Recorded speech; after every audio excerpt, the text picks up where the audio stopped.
Welcome, everyone, to the variety show Without a Clue. Guests from all over the world come from all walks of life and all careers to come on and tell us about themselves and give us a little bit of their insight. So grab a seat, relax, and listen, because this is the Leo Effects. Hello, ladies and gentlemen, and welcome to another exciting episode. Today, I'm joined by a filmmaker from Texas, a place that is near and dear to my heart, as that's where my wife's family is from. I'm joined by the great Brian Elder. How are you doing today, Brian? Good, Ray. How are you doing? I am doing just fine. A little tired, but just fine. Yeah, no. But you're talking about Texas and everything. Like usually it's pretty warm out here. Today we are going through a cold front or something. Like it went from being in the hundreds yesterday down to like 40 today, and I don't know what's going on, Wow. but it's crazy. Last year, I'm from New York, and last year, my wife's family down there, they live way over almost on New Mexico border. They got more snow than we did in New York. Oh my goodness, that's crazy. Yeah, That's yeah, that was crazy. wild. Well, we don't normally get to. I mean, New Mexico, I could see getting a little bit of snow. They have more of the mountains down there, and then they have. So I think it gets a little bit colder in New Mexico than it does here. But yeah, I mean, well, I don't know about South New Mexico, but like an Albuquerque area and things like that. But like, it's funny because I'm from Virginia, so I grew up with the snow and all that stuff. You know, the Hmm. East Coast with you guys on in New York and everything. And so like, I'm always when I first got here, I've been out here 7 years in Texas, and I usually I tease my family and stuff because it stays warm most of the time throughout the whole year. I mean, it gets a little bit cooler during the wintertime, but nothing like where you are or where I was in Virginia and stuff. So I remember this particular year, I was I was messing with my mom, and she called me to see how I was doing and stuff, and they're all still in Virginia and everything, and so I was telling her I was like, yeah, I was like it's and I think it was around Christmas time or something like that. It was December or January somewhere around there, and I told her I was like, what's the weather over there like? And she's like, oh, it's about like 20, 30 degrees. And I was like, oh, okay. So not like 80 degrees like it is here or whatever, something, like messing with her. And Yeah. then oddly enough, I don't remember if it was the same year. It had been like the same year, probably like maybe a month later or something. But we got a cold front that came through here, and it was, for some reason, it was warmer over there. It was like in the 60s or 70s, and it was like 30s here. So she had to Oh, call me, and she was like, what's the weather there? And I was like 30. She's like, oh, okay, it's like 60 or 70 here. I was like, oh, touche, you got me. gotcha. So, yeah. Oh man. Well, before we get all crazy into this and get too far removed from this, I want to ask you the question I ask everybody when they first come on. Can you let the listeners know like what you've done, what you here for? So basically, me personally, I have a film partner as well, John Hall. He couldn't be here tonight on the interview. He was scheduled, but something came up last minute. Mm-hmm. And we do a lot of projects together too, and we're really good friends. And so, me personally, I'm an actor, I'm a writer, I'm a director, I'm a producer as well. In different projects, some of them the same projects. And John is also an actor. He's a producer, and he does some writing as well. He's a doctor. He's also got some. He's an author, and he's also a musician. And we both come from a musical background. We're both musicians and stuff. So, but the reason we're here today is because we both have a TV show that we're working on, pitching next month, and we got 4 episodes. It's called Death and Compromise. We went through the whole production process. We've got everything went through post production. It's all completed, and we're actually having our screening for the entire season tomorrow night, one night only, and we sold out within just hours. We sold out a theater, and so we're doing that tomorrow night, and then next month we're going to be going out to California with some meetings, and we'll be pitching the show to different networks and platforms and see where we can place that.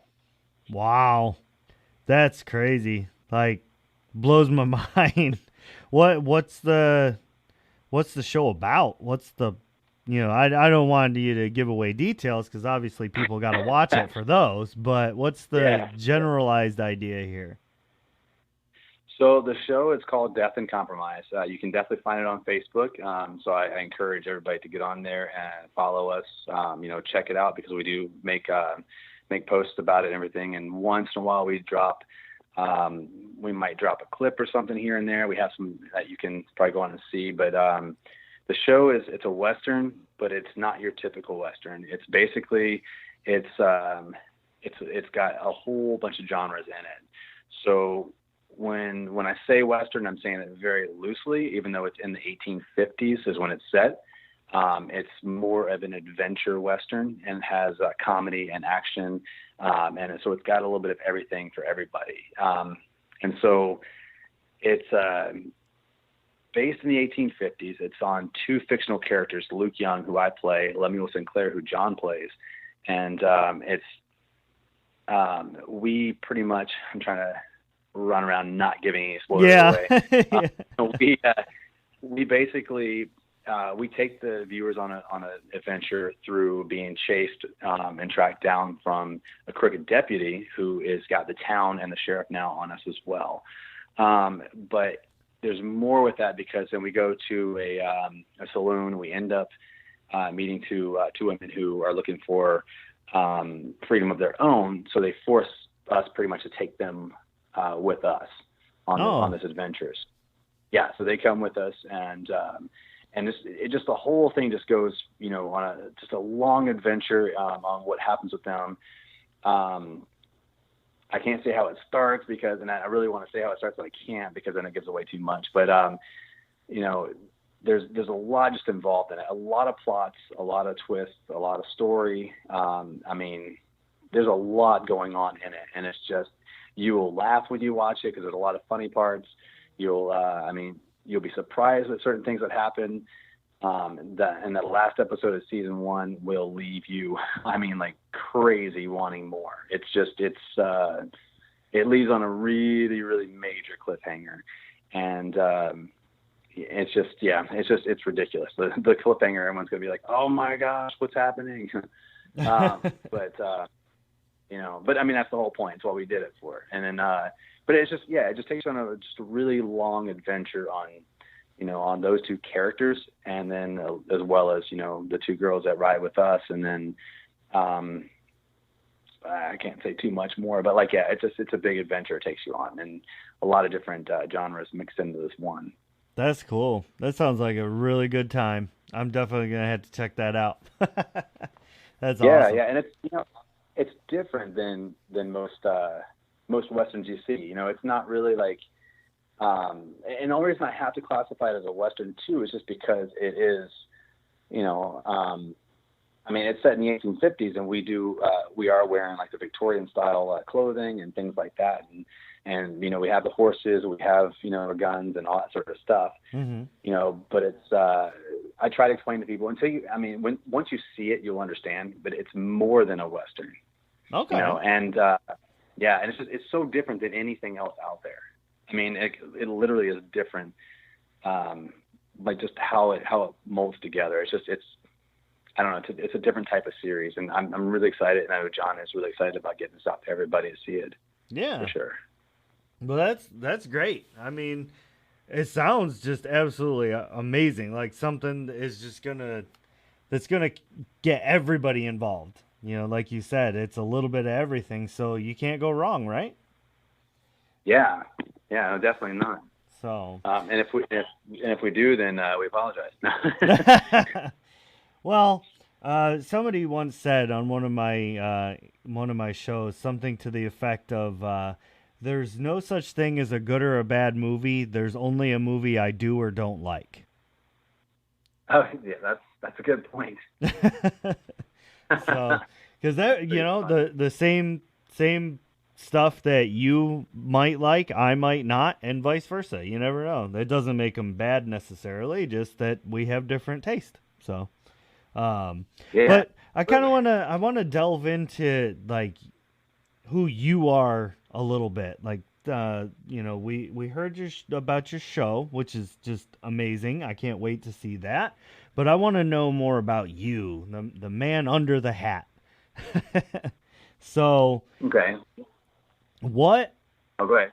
you said that you came from, Virginia and a musical background and things like that, but what was it that drew you to becoming an actor or becoming a director, things like that? Oh man. So I basically fell into it, and at a, I at a different point in my life, about 7 or 8 years ago, I fell into it. And I mean, I come from a musical background where that's all I wanted to do. Like I grew up playing music. I was a singer and a songwriter, and I play guitar, and I'd been in bands before, and I signed to a small independent label. I mean, did a bunch of shows. We opened for nationals and things like that. And that was just like my dream and my goal for my career was music. I mean, I didn't think of anything else. It just like everything I did was music. My dreams were about music. I mean, it was crazy. But like, and I never thought that I would ever find another like career or type passion that I was just as passionate about, because that was just what I wanted to do. And then one day I had gotten a phone call, and I guess I had went down at some point and did some sort of commercial audition or something. I don't know exactly how all that panned out. And I got in a phone call, and at the time I had really long hair, and I had just stopped playing music at that point, or didn't do it as much. I had just gotten released from the label probably a year or two prior than that, or something, somewhere around there. And I just at that point was taking a break and stuff from it. And they wanted me to come down and try out for, or to be a background for this film called To Have and to Hold that they were doing in Jamestown. Okay. And, because of the long hair, they wanted me as a background, 1600s and all that stuff. So I was like, sure. I was like, yeah. So I went down there and I tried on the clothing and, got fitted for the show or for the movie. And I did that. I spent like a week on that film. Wow. And here's where it twit, yeah. And I was just background in it, but I mean, here's where it really caught my attention.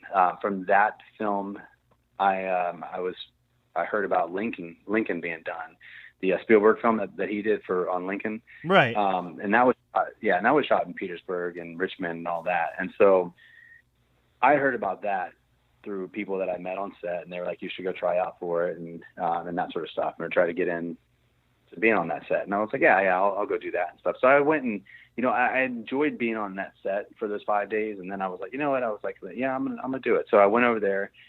And at first, they weren't going to use me because they said that, they can't use me because I had earring holes. I mean, just regular ones, wasn't anything big. Now I don't wear any at all, but like I was a musician at the time, so I had them. And yeah, I had a couple. Yeah, I mean, you got to have those when you're playing music. Yeah, I mean, you got to have the look. That's right. Yeah. And so, and I had a couple tattoos, and so they were like, Spielberg wanted authenticity and stuff in this particular film. They didn't want to be covering up tattoos and putting earwax. And I meant earwax, wax in your ear holes where you have your earrings and stuff. And that's how they cover those up. So oh, wow. I learned that. Yeah. And so, they take pieces like some sort of wax or whatever, and they just, rub it right over top of the holes, and you can't even tell that you had any hearing holes. Wow. And so, okay, that's cool. Yeah. So there's some knowledge there that I learned. But so I didn't get the role, and then I was about to move to New Orleans because I was like, well, you know what, I'm gonna try to do that or whatever, go out there and see how that is. And I ended up getting booked on that film. They called me back. They're like, you know what, we're gonna bring you in. We're gonna use you. And I was like, awesome. So they covered my tattoos, all that stuff. So I worked on that set, and I worked on that set for 2 or 3 weeks, and that was a turning point for me. That was like where I was like, oh my gosh, I love doing this stuff so much. I mean, getting in the costume and, I don't know, it was just, I don't know what it was for me, but it was just getting in that costume and, the Confederate soldier costumes and stuff. And then they gave us musket training where we got to do like stunt fighting and learn how to fight with the muskets and, That's awesome. things like that. And, Yeah, it was so much fun, and like that's where I fell in love with it. And I tell people like these days whenever people ask me, they're like, so what do you like to do with film, as far as acting goes? And I'm like, my favorite thing to do as an actor is character acting. That's my favorite thing to do is character acting. I mean, I like every part of acting. I like being just a person in a scene or whatever it is, but that's my favorite thing. If I have to choose, make me a character. I mean, like I want to be, I like, the costumes and the, changing my look, doing something different, either growing my beard out or shaving it or growing my hair out or cutting it or, making my hair greasy, whatever it is. Like, I like the character stuff. Like if I could play, Indiana Jones or Edward Scissorhands or like, Captain Jack Sparrow or, Han Solo or, like those characters, that's my favorite thing to do. And I think it comes from, on being on that set. And that's where I fell in love with acting. I think it comes from that. Like I love character acting so much. Yeah. So that's how I got into it. And I just didn't stop from there. Then I got an agent and I got my first speaking role on TV. And then just kind of went from there. And then I eventually moved out here. Yeah. So. Okay. What made you move out there? What was it that drew you to Texas? Was it a job or something? No. Actually, I had no desire to live in Texas, and because I'd never been in Texas before. The only time I'd been out here is one time, and I went through the Panhandle on my way to LA, and it was nothing but like desert and all that stuff that I saw on the interstate that I was on throughout the Panhandle, and so I didn't know nothing about Austin, and my perception, as a lot of people when I talk to people, a lot of people's perception of Texas is, flat land and desert and, and I don't know why that is, but I never knew till I came out here. So it wasn't even on the map. And I was getting ready to move to either New York, LA, Atlanta, New Orleans, or Nashville. Those are the 5 places I was looking into moving. Okay. And I had decided on New Orleans. And so I was about to move to New Orleans. And every time I got ready to move to New Orleans, I kept getting booked. I got booked on a show where I had a TV show, and I had to go up to West Virginia for a couple of days and film up there because we needed snow and mountains. And then I came back, and then getting ready to move again. And then I got booked on something else for a couple of days, and just every time I got ready to make that move, it was just something stopping me, And then I had a friend that lived out here, and I went to school with him. And he was telling me, he was like, dude, you got to come out here. He's like, you have music. It's live music capital of the world. If you're still doing that stuff. And then you also have film stuff going on here. Because at the time, 7 years ago, Texas had a really good film rebate. And, the incentives were really good. Right. And yeah. so the minute I decided, I was like, you know what? I was like, I will come out here and I will check it out. I don't know if I'm going to stay or not, but I will try it and see what it's like out there. Okay. And the minute I said yes to that, those doors opened and it was like, and I was like, wait a minute. I look around, like, am I getting booked on anything? Is there something stopping me from going? And nothing. And I was like, okay, I guess this is it. I'm gonna go check it out. And I came out here, and I was probably out here for like 2 or 3 weeks. And I called home, and I was like, I'm gonna be visiting you guys once or twice a year because I live out here now. This place is so awesome. I never left, So whenever I tell people like I moved here, like to all the natives that live here and stuff, like because it's I've been here 7 years, but like I always make a joke and tell people I'm like, I'm like I came here and I just never left. I'm sorry. That's awesome. But it's a great place. Yeah, this is an awesome place. I don't know where your wife's family is, but Austin is amazing. We've got rolling hills, we've got lakes, it's just beautiful here. And the people are nice. It's a really good community, very artsy. It's an awesome place. Cool. Well, maybe Austin is the place we'll look at moving to next. Yeah, you should definitely check it out. Where's your wife's family at in Texas? She is actually from a very, very tiny town over by the New Mexico border called Muleshoe. Okay, okay. Is that closer to El Paso? I'm guessing. Or is that in It's by near Clovis.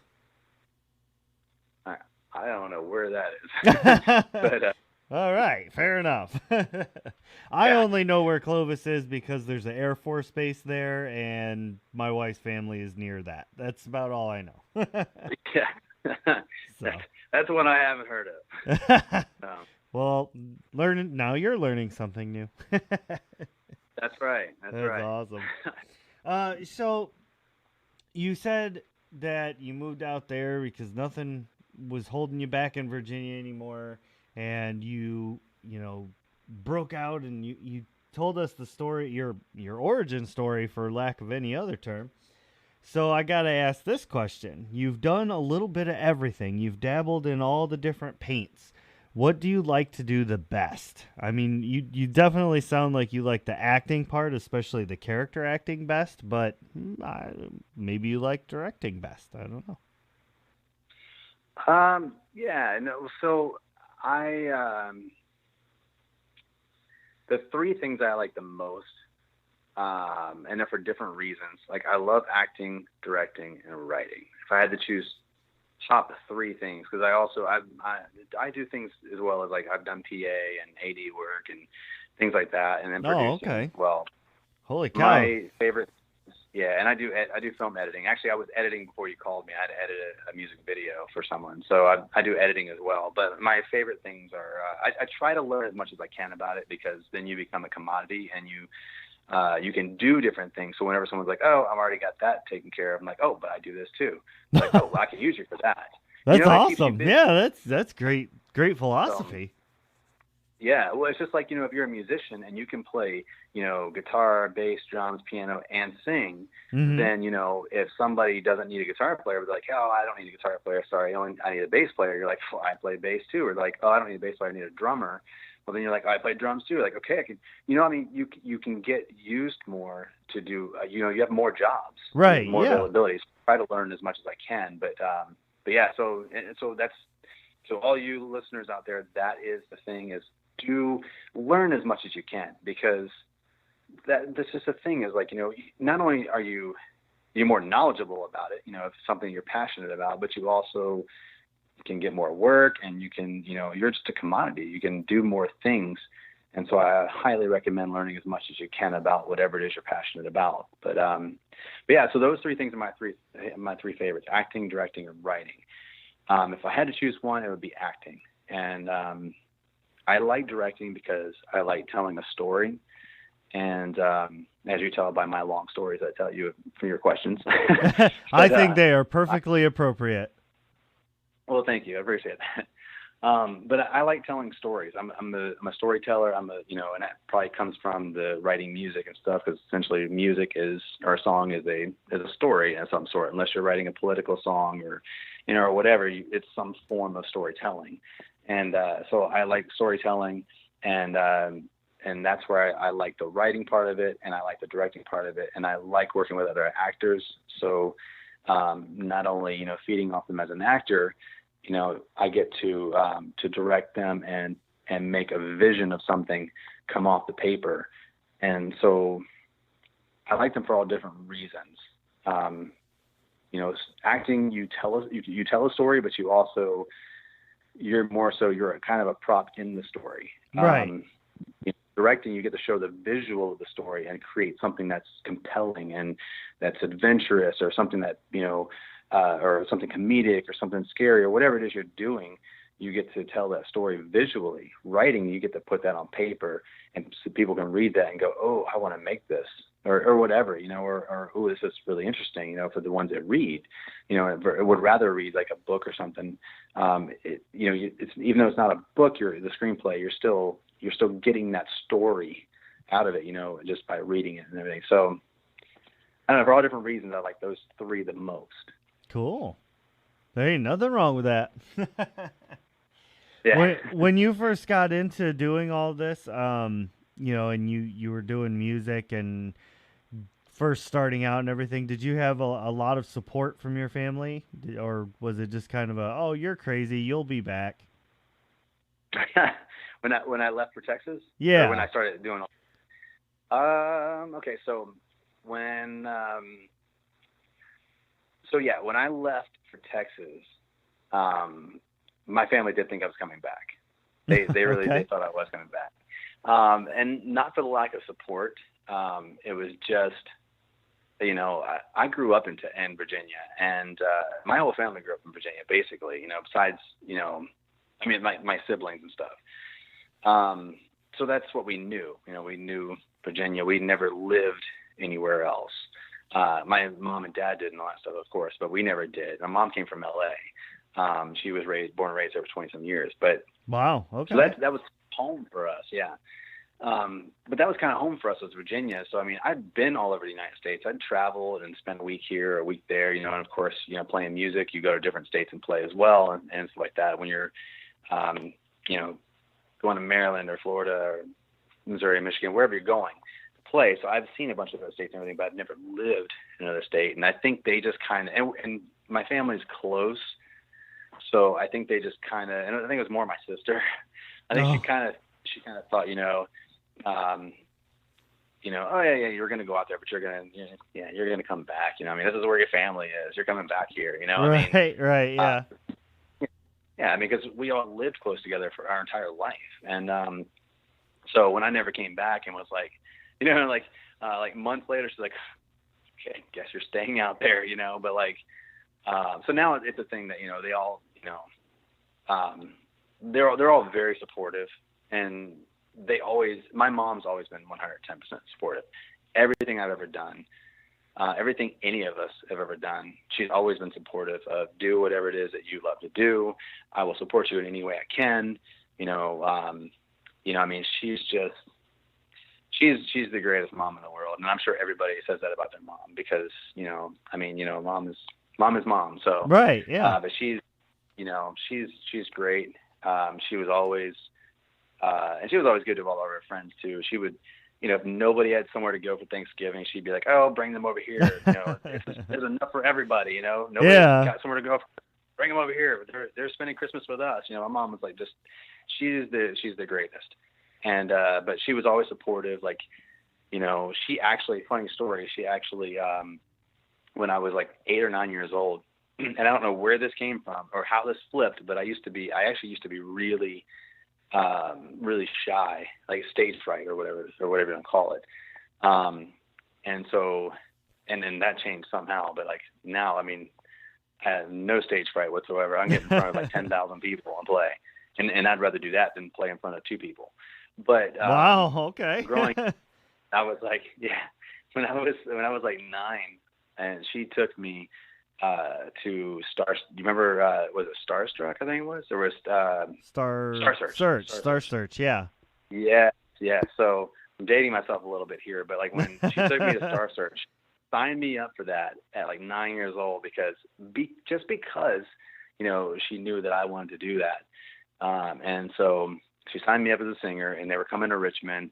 She took me up there, and of course I got up there, and and it's just in front of like the behind the scene judges before you even get anywhere further. Right. And I got there and I just like froze. Oh no. And I didn't sing or nothing. I was like, I'm good. And so like, I didn't do it, but that's how supportive she was. She was just like, well, if you want to do this, she's like, yeah, I will take.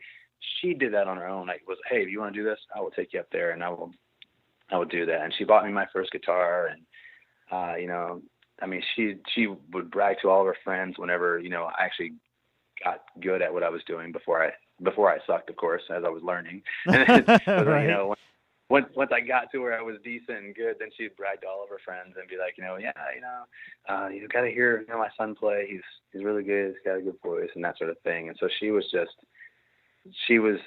awesome growing up. I couldn't have asked for a better support system and everything. And but I do remember a piece of advice my brother gave me one point. That kind of, he was supportive, and he got, way more supportive once I started doing bigger things. Uh-huh. But like he was at the time when I was younger and stuff, and I had like when I was in high school, I had like a part-time job, and I was doing music and everything, and I was playing a whole bunch of shows at the time, just like little little bars or clubs and all that sort of thing. And I every time I would say, this is my job, this is my career, my brother would be like, are you getting paid for playing those shows? And I'm like, no, I'm just playing it because I love doing it, and it gets me more exposure and gets me out there. And he's like, it's not a job unless you're getting paid. I was like, wow, okay. All right. That's awesome. So, yeah. So I remember the first time I got a paying job as a musician and stuff, and I was like, and then when I signed to the label for 2 years, the independent label, I was getting paid through them to play or to do that and everything. I was like, guess what, big bro? I'm getting paid now. I'm a musician. Who's making this that is my paper? job now. Yeah. So I mean, but my family was very supportive. That's very, very great. supportive. That's perfect. So, we've reached the end of the show, unfortunately. We're actually a little over, but that's okay. Because at this last part of the show, I would like you to just kind of reiterate where people can go to find more about you or see the stuff that you've done, keep an eye on things that are coming out. You kind of touched on it in the beginning. I just want everybody to hear it one last time before we sign off. That way it's fresh in their minds and they go do it. Yeah. So Death and Compromise is the show that John and I have. So I recommend checking that out. You can check it out on Facebook. Either search that. It's Death and spelled out and Compromise. You can find it on IMDb, which is International Movie Database. You can also find Elder Films on Facebook. You can find John Hall and Brian Elder, Brian with an I. You can find us both on Facebook. I have an acting page on Facebook. We both have personal pages on Facebook, and so we post on there about stuff, about the show. And Instagram. We both have Instagram handles as well. So I mean, that's the best places. IMDb. You can find us both on there as well. Facebook for Death and Compromise, Instagram for both of us, and we both have a Facebook page, and we post and share all the time. Nice. Perfect. Well done, sir. Thank you. So I just want to finish things up by saying thank you very much for coming on and telling me those stories. I feel like those were, very personal stories. I really got to know you a little bit better. And it's just nice having you on. You're a well-spoken dude, and you're pretty dang interesting, if I don't say so myself. Thank you. I appreciate that, Ray, so much. Thank you for having me. I enjoyed the time talking and everything, so I really, really appreciate it. Yeah. And, you can definitely tell, after 7 years out there, you don't have your Virginia accent anymore, and you can definitely tell a story like a Texan. Yes. Now I'm a native Texan for sure. But, yeah, so, again, thank you very much. And thank you, listeners, for checking us out and listening to our ranting and raving and storytelling from the weather to moving on out and telling stories like a Texan. So stick around, check out the next episode, and we will see you later. Bye. Bye. Hey everyone, this is Ray. Thank you for listening. It's because of listeners like you that I'm able to keep this show going. For more of my shenanigans, check out Realm of the Mist Entertainment, where I'm co-host to Breaking the Fourth Wall, War of the Stars, a Star Wars podcast, Lemmy Stormkiller on Four Corners of Hell, and finally, The Chronicler on Chronicles of the Lost Realm. You can also find me at Shattered Dungeons on YouTube, playing an awesome game called Shattered Dawn. For contact information or to be on the show, check out theleoeffects.wixsite.com/podcast today.